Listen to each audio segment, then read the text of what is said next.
तो चलिए खबरों बढ़ते हैं आगे। पश्चिम बंगाल के चुनावी संग्राम में उतरेंगे मुख्यमंत्री योगी आदित्यनाथ। आज 3 जिलों में सीएम योगी की 3 महारैलियां हैं। कूच बिहार, जलपाईगुड़ी में गरजेंगे मुख्यमंत्री योगी आदित्यनाथ। बांकुरा में शाम 4:15 पर मुख्यमंत्री का रोड शो होने वाला है।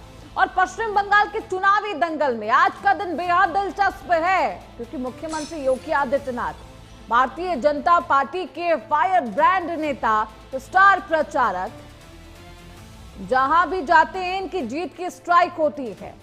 और इसलिए भरोसा यह भी है कि हिंदुत्व का एक पोस्टर बॉय, क्योंकि इसी नाम से वो बेहद प्रचलित रहे।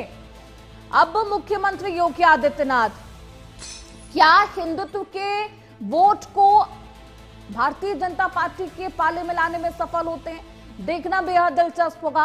और देखिए, जब साल 2021 में चुनाव हुए थे, चुनाव के नतीजे आए थे, 77 सीट भारतीय जनता पार्टी को मिली थी। इसमें प्रमुख वो सीटें थी जहां पर मुख्यमंत्री योगी आदित्यनाथ गए थे, चुनावी हुंकार उन्होंने भरा था।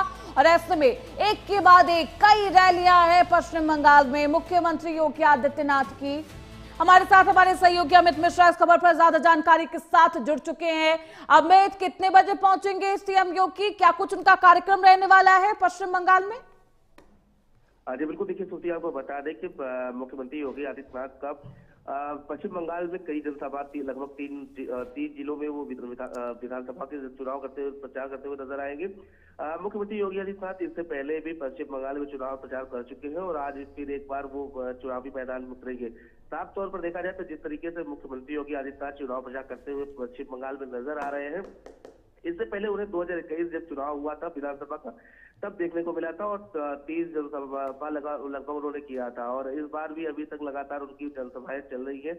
लगातार ये माना जा रहा है कि जब मुख्यमंत्री योगी आदित्यनाथ प्रचार करने उतरते हैं तो उससे बीजेपी को फायदा होता नजर आता है। जितनी भी विधानसभा सीटों पर उन्होंने प्रचार किया था पिछले चुनाव में, तो वहां पर बीजेपी को काफी फायदा हुआ था। और आज की बात करें तो जिस तरीके से लगातार वो प्रचार कर रहे हैं, उनका जो उनका भाषण है वो साफ तौर पर लोगों को आकर्षित कर रहा है। लोग उनके भाषण से जुड़ रहे हैं और उससे कहीं न कहीं लोग प्रभावित भी हो रहे हैं। हिंदुत्व को मुद्दे को लेकर के हो, कानून व्यवस्था को लेकर के हो, डेवलपमेंट को लेकर के हो, ध्रुवीकरण को लेकर के हो, तो साफ तौर पर मुख्यमंत्री योगी आदित्यनाथ की जो भाषण है वो काफी आक्रामक है और साफ तौर पर वो ममता बनर्जी को घेरते हुए नजर आ रहे हैं। चाहे वो अभी इससे पहले की जनसभाओं में देखा जाए तो लाखों की संख्या में लोग वहां पहुंच रहे हैं।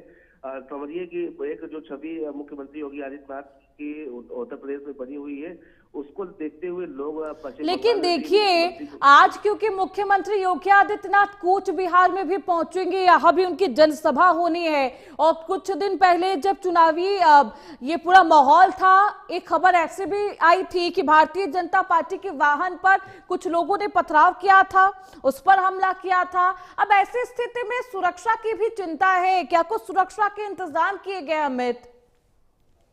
जी बिल्कुल, देखिए श्रुति, आपको बता दें कि पश्चिम बंगाल में इस तरह की तस्वीरें आती रहती हैं, क्योंकि देखिए पश्चिम बंगाल में इसी कानून व्यवस्था को लेकर के बीजेपी जो है वो सवाल खड़े करते रही है कि पश्चिम बंगाल में कानून व्यवस्था के नाम पर व्यवस्थाएं जीरो है। और जिस तरीके से लगातार इस तरीके से तमाम राजनीतिक दलों और तमाम भारतीय जनता पार्टी के तमाम नेताओं पर के गाड़ियों पर, काफिलों पर हमला हो चुका है। ऐसे में सुरक्षा के व्यापक इंतजाम किए गए हैं, तमाम पैरामिलिट्री फोर्स लगाई गई है और खुद सेंट्रल की जितनी एजेंसियां हैं वो काम करती हुई नजर आ रही है।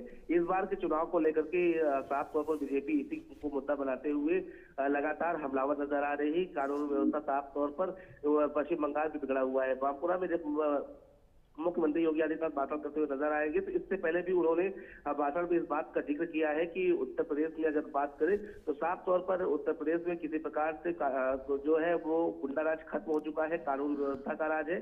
चलिए, अब देखना बेहद दिलचस्प होगा अमित की मुख्यमंत्री योगी आदित्यनाथ जो कि एक के बाद एक कई रैलियां कर रहे हैं बंगाल में, कितना फायदेमंद साबित होता है भारतीय जनता पार्टी के लिए। क्योंकि बीजेपी की तरफ से अमित ये दावा तो किया जा रहा है कि इस बार डबल इंजन की सरकार बनेगी, लेकिन जनता का जनादेश 4 मई को ये पता चल पाएगा कि जनता ने किसे अपना मैंडेट दिया है। बहुत शुक्रिया अमित आपका इन तमाम जानकारियों के लिए।